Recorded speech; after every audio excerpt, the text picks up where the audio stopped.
isso a gente faz diferente de quem comprava com ali. Mas todo mundo então é todo mundo terceiro. É? Porque Cada um deixa o resultado. Valeu, valeu! valeu. Tem 7 pessoas. Obrigado, doutor. Galerinha, o negócio é o seguinte, desesperador, né, cara? Amanhã já começa a feira de ciência. Incrível. Eu tenho que ter dado uma estudada, é lógico. Eu fico feliz e eu vejo, né, não todos, mas eu vejo algumas pessoas pontualmente se esforçando bastante já, desde que a gente, né, trouxe a ideia à tona. Em outros anos a gente teve mais tempo, tinha uma prévia, tinha muito mais tempo para digerir os trabalhos. O problema é que a gente não vê nenhum acréscimo da prévia para a feira. A gente não via assim, a galera melhorando. E aí a gente acabou de assim, se a gente faz a prévia e a galera não melhora, vamos fazer a feira de uma vez. Aí mudaram um pouco as regras, aí ficou realmente bem em cima do laço, então o desafio é grande. Vou fazer alguns comentários para tentar ajudar alguns colegas aí mais dedicados que têm interagido comigo sobre a feira. Energia química, né? Que história é essa de energia química? É aquilo que a gente usa no nosso dia a dia. Né? Quando tu come, e não precisa ficar comendo, né, para sobreviver, não precisa ficar comendo, né? Aí parei de comer, morreu. Não é isso. A única explicação é que aquela coisa que tu come fica armazenada no teu corpo. E não é que fica armazenada no teu estômago, não. No estômago, tu que é jovem mesmo, né, cara, o ácido ali, ele destrói a coisa muito rapidamente. Principalmente se for bem mastigada, né? Mas tu que é jovem, tu engole inteiro, a gente sabe disso, né? E mesmo quando tu engole inteiro, cara, o suco gástrico, o ácido clorídrico, ele é poderosíssimo ali, né? Ele derrete as coisas ali. E aí tu absorve aquilo. Tu absorve a energia que estava nos alimentos, que se armazena no teu corpo. Transforma ADP em ATP, não é uma coisa dessa? Adenosina trifosfato. Uma molécula que tem mais energia do que outra molécula. Aí ocorre uma outra reação química lá na célula, que essa ATP se transforma em ADP, liberando energia para a célula. Cara, isso é energia química. Uma molécula, ou um átomo, ou um conjunto de átomos, moléculas, tem mais energia do que outro conjunto. Quando um conjunto se transforma no outro, libera energia. Ou pode acontecer o contrário, eu pegar energia e formar um conjunto de moléculas mais energético. Energia química transforma a energia da ligação entre os átomos e moléculas em outras formas de energia. Pode ser calor ou pode ser eletricidade na pilha. Gordura. Gordura é energia química armazenada. É a pilha do ser humano. Claro, né? A mídia vende que o legal é aquela barriguinha, tanquinho, mas não é o que a ciência diz. A ciência diz que é fundamental ter uma capinha de gordura em volta de si. Uma capinha de gordura leve, principalmente em todo o corpo, não só no abdômen. A gordura abdominal é um indicativo perigoso de que tu está te alimentando mal, que a tua saúde vai mal. Certo? A gordura abdominal mostra que de repente teu fígado tem gordura, que as paredes das tuas artérias têm gordura impregnada, e isso pode gerar uma série de consequências danosas, né? No caso de uma pilha, toda pilha funciona com dois metais diferentes. Por que tem que ser metal? Porque tem que ser condutor de eletricidade. Como é que a pilha vai ser percorrida por corrente elétrica se eu fizer ela de borracha, de isolante? Na tabela periódica nós vimos, né, que tem os caras que são eletropositivos, os caras que não gostam muito de elétron, próximo do frâncio. Aqui está o frâncio, o átomo que tem menos apego aos seus elétrons, é um metal. Aí aqui tem os semimetais, né, aquela escadinha ali, os semimetais, certo? Aqui tem a família dos gases nobres, a galera que não reage, não gosta nem de ganhar nem de perder elétron, né? E aqui tem o flúor, o cara que tem mais tesão por elétron de todos. Esse é o cara que tem menos tesão por elétron, o cara mais eletropositivo ou menos eletronegativo. Esse aqui, passa com o elétron perto dele e ele agarra o teu elétron. É o tarado por elétrons. Há metais, semimetais, metais. São brilhosos. O brilho dos metais são os elétrons sassaricantes na superfície. Aí o fóton bate ali, reflete nos elétrons, dá esse caráter brilhoso dos metais. Certo? É um indicativo do desapego eletrônico. Se eu pego dois tipos de metais, se eu pego um metal, tipo um alumínio família 3A e um cobre e junto os dois, como eles têm diferentes vontades de ter elétrons, um acaba roubando o elétron do outro. Um acaba perdendo elétron, sofrendo oxidação, o outro acaba ganhando elétron, sofrendo redução. Quer dizer que se eu pego dois metais com diferentes vontades de ter elétrons, metal X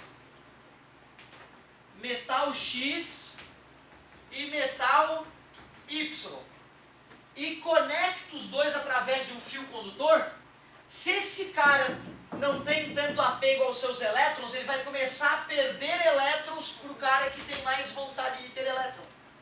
Esse metal vai começar a sofrer oxidação, depois de alguns dias tu vai ver que aquele metal está corroído, e tu vai perceber que nesse metal aqui começou a ter depósito de metal, começou a grudar mais metal, ele começou a engrossar aquela placa metálica. Então se eu colocar uma lâmpadazinha aqui no meio, ela acende, né? É uma pilha. Sabe por que não é pilha? Porque originalmente a pilha era feita de uma pilha de metais. Uma placa de metal, outra placa, outra placa, outra placa, outra placa. Tu empilhava um monte de metal. Uma pilha. Uma pilha. É isso, daí que vem o nome. Alexandre Volta foi um dos caras que desvendou esse mistério. Por isso que a gente mede em volts o que a pilha produz. Volts para homenagear o Alexandre Volta. Certo? O italiano que rebentou a boca do balão. Beleza, galerinha? Então tu vê, cara, não é difícil explicar o que é energia química, é só tu tentar mostrar para as pessoas que o fato de eu ter átomos grudados uns nos outros, por exemplo, numa placa metálica, exige que tenha energia acumulada naquela ligação entre os átomos. Se eu tenho um outro tipo de metal, também tem energia acumulada naqueles átomos. Se esses metais têm apego diferente aos seus elétrons, átomos com mais eletronegatividade gostam mais de elétron, átomo com menos eletronegatividade gosta menos de elétron. Se eu boto próximo esses metais, o cara que tem mais tesão por elétron, eletronegatividade, tu vai falar para ficar chique, né? O cara de maior eletronegatividade rouba elétrons do elemento menos eletronegativo ou mais eletropositivo, como dizemos na química. E aí, então, a gente está transformando a energia da ligação química em corrente elétrica, em energia elétrica, que podemos usar para outros fins. Né? Então, tu vê, bacana explicar a pilha. E falar a pilha de Daniel é uma pilha de cobre com não sei o quê. A pilha de fulano de tal, aí explica. A pilha de Daniel gera tantos volts. A pilha de fulano gera tantos volts. Aí o cara te pergunta assim, mas como é que a minha pilha tem 1,5 volt? É porque a gente usa várias pilhas pequenas conectadas para gerar uma tensão elétrica maior. Então essa noçãozinha é bacana do cara explicar. Mas tem que ter o valor mínimo de corrente elétrica para cada lâmpada. Sim. Então é possível que uma pilha não possa acender uma lâmpada específica e possa acender outra. É verdade, tem lâmpadas que só vão brilhar com 220 volts, 110 volts, algumas com 12 volts, as do carro, por exemplo. E tem lâmpadas como as do brinquedinho lá da criança de 1,5 volt. Então é aquele tipo lugar onde a gente encaixa a pilha. Internamente ele está meio que ajustado para receber a quantidade de... Perfeito. Quando a gente encaixa a pilha, o circuito elétrico já está esperando que de um ponto para o outro, do polo positivo ao polo negativo, haverá 1,5 volts. Exatamente isso. Se eu colocar mais que isso, o aparelho queima. Se eu colocar menos que isso, ele simplesmente não funciona, mas não queima. Certo? Tu vê, né, cara? A Feira de Ciência fala sobre luz. O mínimo que eu espero é que as equipes que vão tratar de alguma coisa relacionada à luz consigam, ao menos, explicar um pouquinho o que é essa maldita luz, né? Para o cara ter uma noção um pouco melhor do que é luz, ele tem que lembrar de todas as radiações eletromagnéticas. Já falei algumas vezes sobre elas com vocês. Deixa eu ver se vocês lembram de algo. As radiações eletromagnéticas de menor frequência que existe são chamadas ondas de rádio. Ondas de rádio. Essas ondas de rádio também são chamadas de ondas hertzianas. Hertzianas porque o senhor Hertz foi o sujeito que conseguiu gerá-las artificialmente pela primeira vez na história do mundo. Pelo menos que tenha documentado. Sabe como é que gera uma onda de rádio, cara? Tu pega um pedaço de fio e faz os elétrons fluírem para um lado e para o outro, para um lado e para o outro, para um lado e para o outro. Esse pedaço de fio vai se comportar como uma antena. Incrível, né?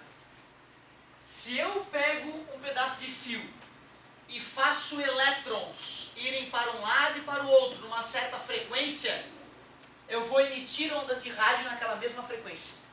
Se eu sacudir os elétrons 1000 vezes por segundo, 1000 Hz, eu vou emitir uma onda de rádio de 1000 Hz. Se tu escuta uma rádio que tem uma frequência de aproximadamente 100 MHz, não é isso? Ou seja, 100 mega é milhão, são 6 zeros. Quer dizer que lá na antena que está no Morro da Cruz, os elétrons sobem e descem o fio 100 milhões de vezes por segundo. Aí tem um tipo de luz que sai dessa antena. É um fio com elétrons subindo e descendo, corrente elétrica alternada. Essa luz nós não enxergamos, mas a antena do teu rádio enxerga. A antena do teu rádio, quando tu seleciona lá 100 MHz nele, o circuito elétrico dele oscila junto com essa luz que atinge a antena. Os elétrons da tua antena vão passar a sacudir para cima e para baixo 100 milhões de vezes por segundo. Aí tu sintonizou a rádio. Tu vê que legal, né, cara, explicar para as pessoas que as ondas de rádio é que nem a luz, que a gente não enxerga. A antena é uma lâmpada que brilha com uma luz que eu não enxergo. Explicar isso para os leigos é interessante. Tu vê, né, cara, o Hertz, ele pegou um pedaço de fio, fez elétrons sacudir, para um lado e para o outro, com um circuitinho elétrico. Bobinho, tem uma galera do segundo ano que vai fazer um circuitinho elétrico desse que gera eletricidade. E ele pegou um outro fio de mesmo tamanho e colocou imerso no ar do outro lado do oceano. E ele provou para as pessoas que quando ele gerava a corrente elétrica no fio de um lado do oceano, o outro fio que estava imerso no ar percebia que o outro fio estava ligado. É quase fantasmagórico. Tu sacode elétrons num fio do outro lado do mundo e um fio que está aqui no ar, tu bota a testa e toma um choque no fio. Meu Deus, como é que esse fio está me dando choque se ele está imerso no ar? É porque ele está recebendo as ondas de rádio pelo ar e essas ondas de rádio estão fazendo com que os elétrons fluam para um lado e para o outro. Já percebeu que a antena da TV dá choque? Mesmo desconectada da TV, cara. Tu tira a antena da TV, tá no ar a antena. Aí tu bota ela ali, oh meu Deus, bota na língua, meu Deus, dá choque essa porcaria da antena. Como pode a antena dar choque se ela não está encostada em nada? É porque tem ondas eletromagnéticas chamadas ondas de rádio atravessando o ambiente e sacudindo os elétrons da antena. Que viagem, né, cara? Olha, beira o mágico, beira o fantasmagórico. Essas ondas de rádio, elas viajam meio rápido. Na velocidade da luz, basicamente. 300 mil km por segundo. Seria capaz de dar 7 voltas no planeta Terra em um segundo, se andasse em linha reta.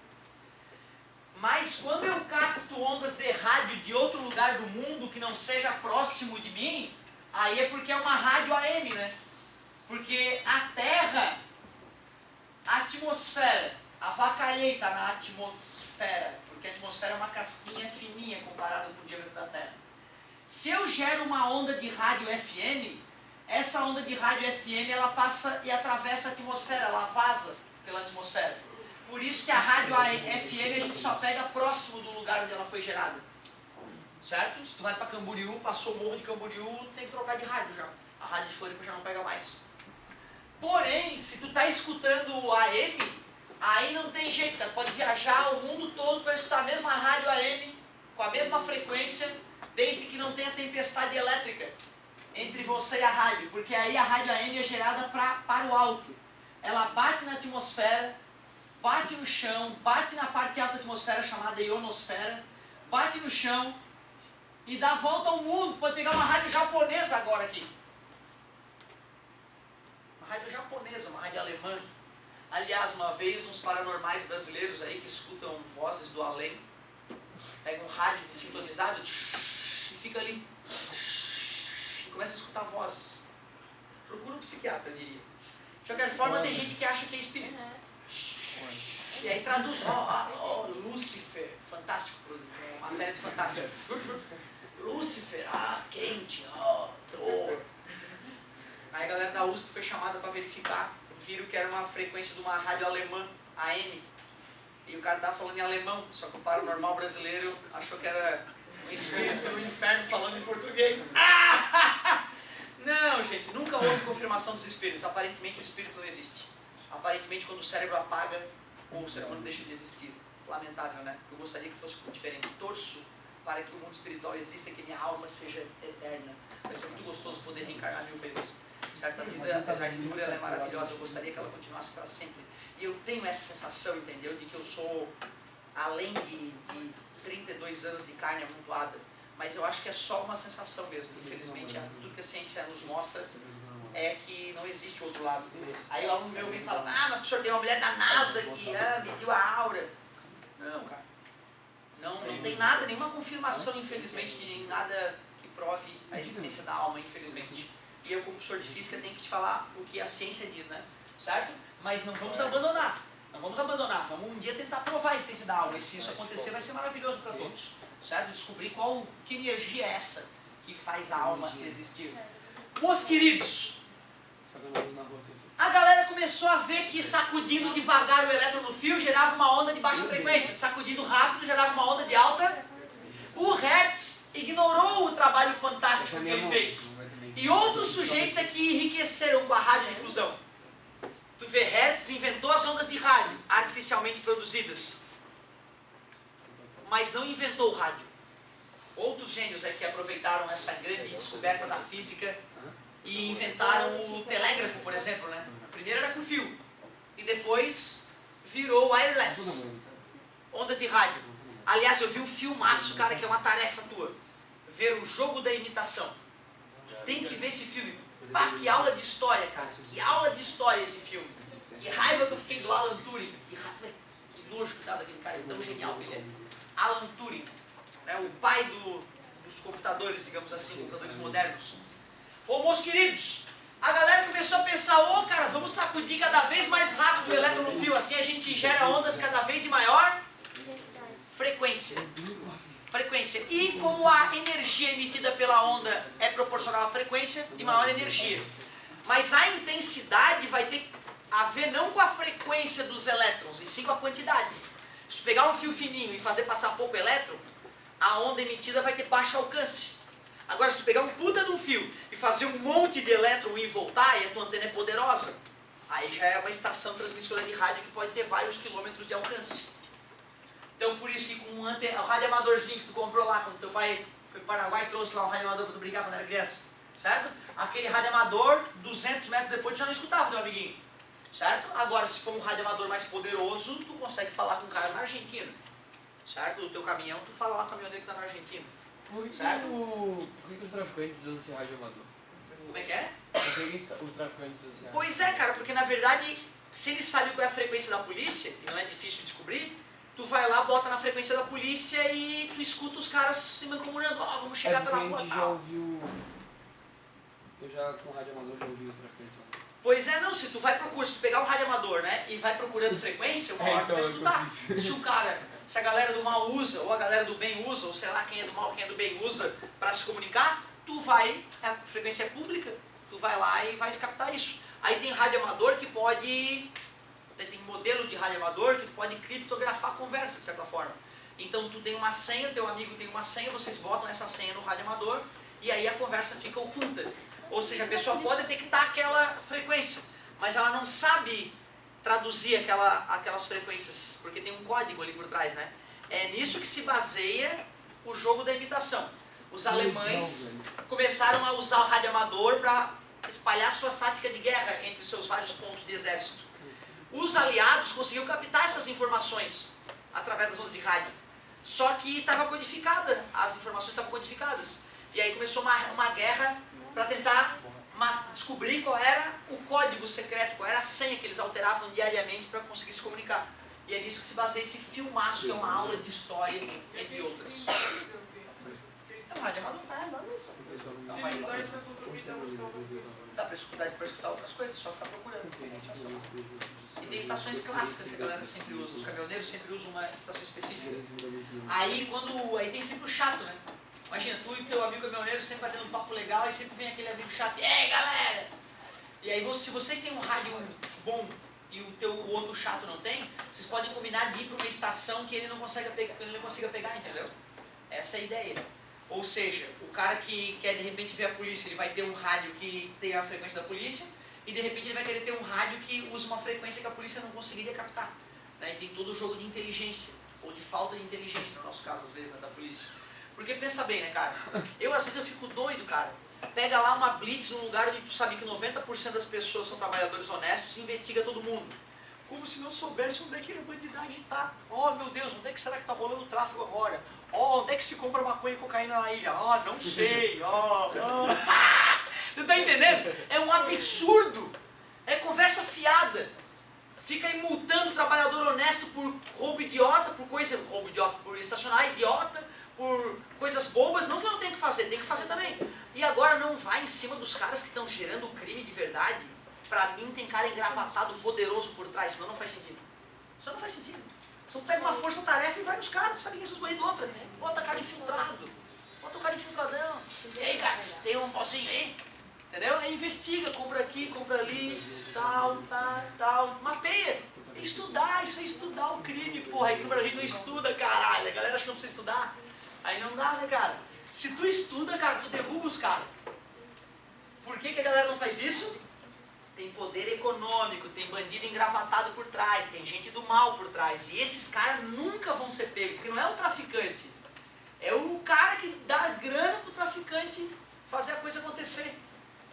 Aí nós temos que realmente pensar o que é melhor pro país, né? Como que nós temos que agir para diminuir o efeito nocivo das drogas na sociedade, né? Se é liberando e taxando, como alguns países estão fazendo, se é indo de encontro ao tráfico, mesmo com a proibição. Tem que ver, tem que pensar. Vocês é que vão decidir isso futuramente, né? Reflitam com carinho sobre isso. Tu vê, né? Discussão de ondas de rádio. Pena que descamba sempre, né? Mas eu fico feliz de ver vocês interagindo. Fala, meu querido. Eu já ouvi falar que não é bom da cabeça, porque tem alguma coisa ali no sinal e aí Pois é, cara, como a colega falou, quando eu falei que aumenta a frequência, né? Aumenta a frequência da onda de rádio, aumenta a energia da onda. Vamos continuar para explicar a tua ideia. Quando a galera começou a tentar sacudir o elétron com mais frequência, o fio começou a esquentar e derreter. Eles viram, putz, que pena, nós nunca vamos conseguir gerar ondas de rádio com frequências altíssimas, com, sei lá, 10 GHz, em vez de megahertz que a gente gera diariamente. Só que aí a galera percebeu, quando a eletrônica começou a avançar, com o transistor, com o tiristor, eles começaram a conseguir fazer o elétron sacudir ainda mais rápido dentro dessas válvulas eletrônicas especiais. E aí nasceu as micro-ondas. Nasceram as micro-ondas. Então micro-ondas são radiações eletromagnéticas iguais às ondas de rádio, iguais à luz. Só que de maior frequência. A intensidade é a quantidade. Se eu pego uma válvula eletrônica, eu vou gerar baixa intensidade de micro-ondas, mesmo com frequência alta. Se eu boto duas válvulas, eu dobrei a intensidade da onda, sem mudar a frequência. Mas aumentando a frequência, aumenta a energia carregada pela radiação. E aí aumenta o perigo, que é onde a gente vai chegar. Micro-ondas. A galera pensa no aparelho que aquece a comida em casa, vai ter o celular, funciona por micro-ondas. A Sky funciona por micro-ondas. Antenas apontadas para o céu estão se comunicando com o satélite por micro-ondas. O Wi-Fi da tua casa é micro-ondas. Então tu vê, micro-ondas é uma onda de rádio de maior frequência, poderíamos pensar assim. Mas o que diferencia uma da outra é que essa é gerada em fio condutor. Essa é gerada em válvulas eletrônicas especiais. E geralmente tem maior frequência. Porque com maior frequência eu consigo passar mais informação na mesma onda. Dá para entender então por que a rádio FM, que tem maior frequência, tem melhor qualidade do som do que a rádio AM, que tem menor frequência. Por que a gente não abandona a AM? Devido ao alcance, ela se reflete na ionosfera e dá a volta ao mundo. Como? Cara, não necessariamente. o equipamento que tu vai fabricar para gerar ela pode ser um pouco mais caro. De repente é isso que tu se refere, né? O equipamento para transmitir pode ser um pouco mais caro. Mas na indústria, cara, às vezes o que define o preço de equipamento não é só o custo de um, né? Mas quantos tu vai fabricar. Quando a gente fabrica aos milhares, aos milhões, o preço cai muito. Talvez por isso seja mais barato um rádio FM do que um rádio AM. Pela produtividade, não só pelo equipamento interno em si. Como essas ondas são convertidas em som? Pois é, porque o som é uma onda mecânica, né? O som é um sacudir do ar, né? É incrível como é que a gente faz isso. É da mesma forma que a gente gera. Cara, olha só que loucura. Toda a corrente elétrica do mundo é gerada quando eu pego um ímã. Quando eu pego um ímã tem polo norte e tem polo sul, né? Eu pego o fio condutor e boto um amperímetro. Amperímetro mede ampere, mede corrente elétrica. Se eu deixo esse ímã parado próximo desse fio, o amperímetro não indica nenhuma corrente elétrica. Agora, se eu começo a aproximar, afastar ou a mexer esse ímã aqui, eu percebo corrente elétrica. Tu vê que loucura, né? Se a velocidade do ímã é zero, a corrente elétrica é zero. Se o ímã se mexe, brota corrente elétrica no fio. Toda a corrente elétrica do mundo é gerada assim. Toda a corrente elétrica do mundo, praticamente, exceto as placas fotovoltaicas, que é uma coisa mais moderna, de tu usar a luz solar para carregar uma bateria diretamente. Fora isso, para gerar corrente elétrica, eu pego um ímã e sacudo em volta de fio. O que difere de uma termoelétrica, uma hidrelétrica ou uma usina eólica é o que eu uso para sacudir o ímã. Se eu vou usar o vento, a queda d'água ou o vapor d'água aquecido com carvão queimado.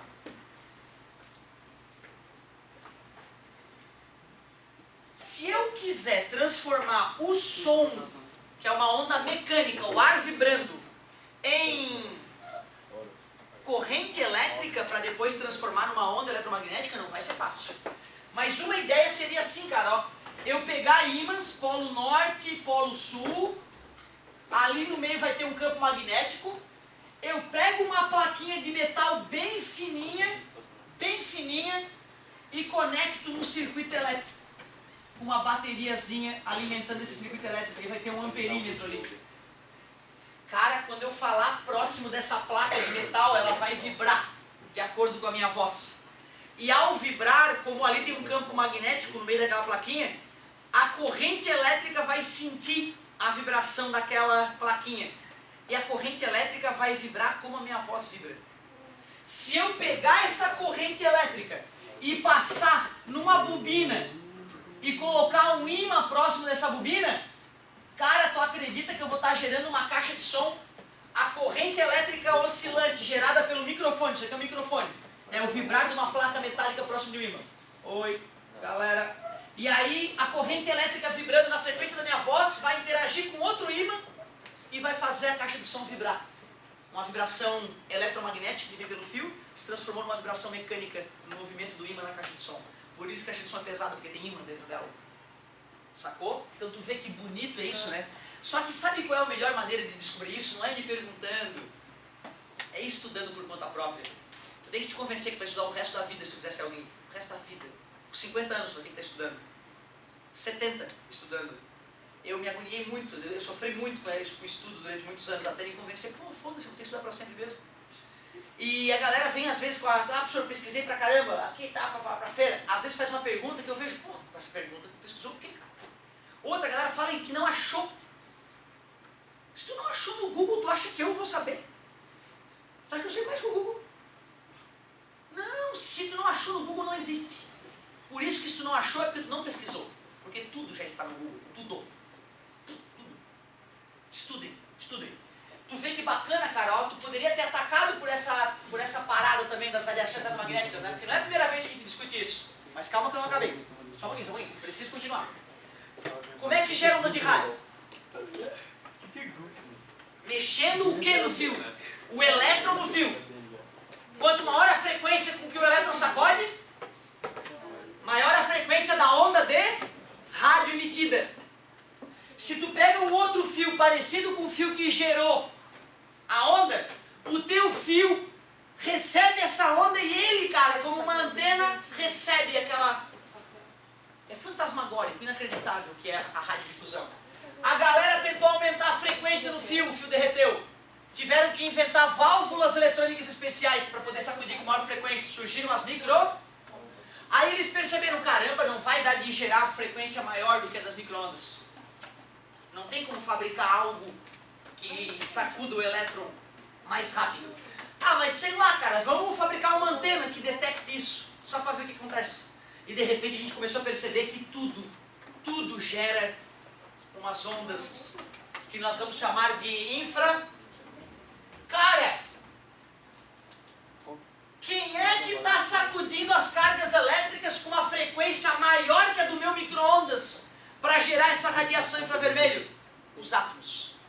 Pô, se a química nos ensinou que o átomo é um núcleo com o elétron girando em volta do núcleo, se o elétron está girando em volta do núcleo, ele está mudando de velocidade o tempo inteiro, ele está vibrando.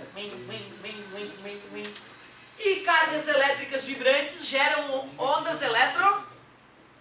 Então o átomo é uma antena, porra! O átomo é uma antena que emite uma onda, só que não é uma onda de rádio, nem uma micro-ondas, é o infra. Tu emite infravermelho de cada maldito átomo teu. Por isso que a câmera infravermelho, mesmo no escuro, consegue te ver. Porque capta a luz que tu emites. O infravermelho vem de várias camadas do átomo, desde as camadas mais próximas do núcleo até as camadas mais afastadas do núcleo, para átomos que têm várias camadas. O hidrogênio aparentemente não emite muita luz, né? Porque tu vê, tem hidrogênio aqui, embora seja pouco, nitrogênio também não, né? Oxigênio também não, tu vê, o gás, certo? A gente não consegue enxergar, e teria que pressurizar e transformar ele em líquido para poder enxergá-lo, né? Infravermelho eu não enxergo. Se eu aumento um pouquinho a frequência do infravermelho, aí vai para o vermelho, depois alaranjado, amarelo, verde, azul, anil, violeta.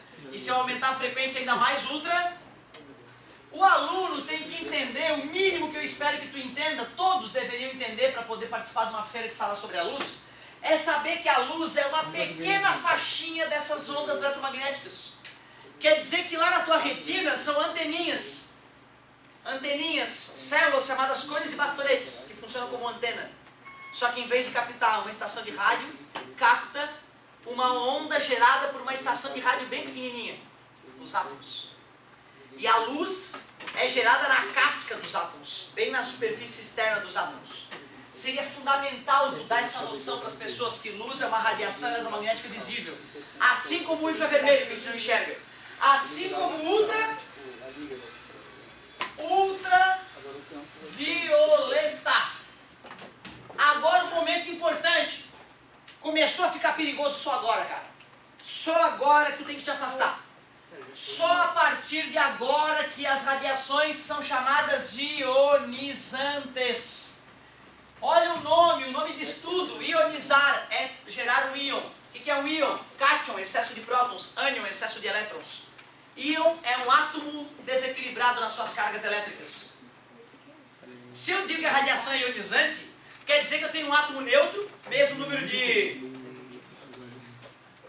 prótons e... Vem a radiação ultravioleta ionizante. Bate com tanta energia na eletrosfera que arranca um elétron do átomo. Se ele perdeu um elétron, agora ele virou um cátion. Beleza? Cara, aqui começa a ficar perigoso. Quando essa radiação atinge teu corpo e gera cátions e ânions no teu corpo, esses cátions e ânions são chamados radicais livres. E eles reagem com o material genético das tuas células, deteriorando-os. E aí tu pode ter tumores, tu pode ter partes do teu corpo que começam a sofrer divisão celular acelerada. E aí aquela parte do corpo começa a crescer demais, é um tumor. Então tu vê, a partir da radiação ultravioleta que é perigoso. Celular usa o quê? Micro-ondas, ondas de rádio, tem alguns dispositivos que usam transmissão de dados por infravermelho, que é uma bosta, porque interage com o infravermelho do ambiente e tem baixo alcance por esse motivo, certo? Brilha também, né? Cara, olha, aparentemente é seguro. Só que aí o cara vai fazer pesquisa. E as pesquisas indicam que as pessoas que usam celular adoecem mais que as pessoas que não usam. Como como é que eu vou saber se é o celular que está afetando a pessoa? Eu acho que a pessoa que usa celular, ela necessariamente vai ter uma vida mais estressante do que a pessoa que não usa. Quem me garante que é a radiação que está afetando a pessoa e não o convívio social dela, doentio? E não a perseguição, não o excesso de trabalho, já que tu tá com o celular, o teu chefe te liga toda hora. Ou teu namorado ciumento, doente e não te larga o pé. Tá entendendo? Será que não é a selva de pedra que está adoecendo e matando as pessoas? Será que é o celular? Eu acho que não. A física diz que vocês são mais nocivos do que o celular. Porque vocês emitem infravermelho, que tem maior frequência. Se eu for me afastar do celular, primeiro eu vou me afastar da minha mulher, porque ela emite infravermelho. O celular emite uma frequência de menor rádio. O celular emite menos frequência. Frequência menor, menos energia. O corpo humano é mais perigoso radioativamente do que os celulares. Sacou a ideia? De qualquer forma, cara, no manual, por garantia, diz que tu tem que estar a 30 centímetros do celular quando tu usa ele. Ou seja, é verdade, ele não foi feito para isso. Ele não foi feito para isso. Tu lê o manual, tu vai ver. Não usar o celular a menos de 30 centímetros do corpo. Oi? Tudo bem? Viva voz ou um fiozinho, né? E não pode estar no bolso também, tá? Porque não pode estar em contato com a pele. É, cara, só ler o manual. É que tu não lê o manual, tu não acha que é importante, né? A empresa está sendo conservadora. Aí vai começar a dar câncer na galera. A galera vai processar. Ah, pô, usei o celular, deu câncer no meu cérebro. Aí a empresa vai falar, não, estava no manual, não era para encostar na cabeça. Tá entendendo? É para ser conservador.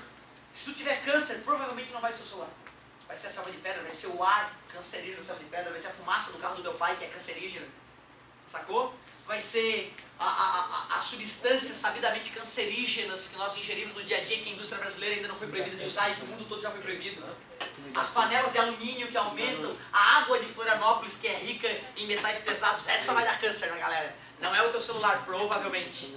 Massa saber disso, né? Conhecer física deixa a gente um pouco mais safo. A água de Florianópolis vai te fazer mal. Tá sabendo, né? Não tome água da torneira em Florianópolis. Ela é contaminada com metais pesados. Riquíssima em alumínio. Vai dar merda. Certo? Compra água mineral. E, cara, se fosse tu, eu procuraria uma água mineral de boa qualidade. Porque deve ter água mineral aí que deve ser água de poço que o cara bota na garrafinha e traz na tua casa, né? Fica ligado, meu querido. Valeu!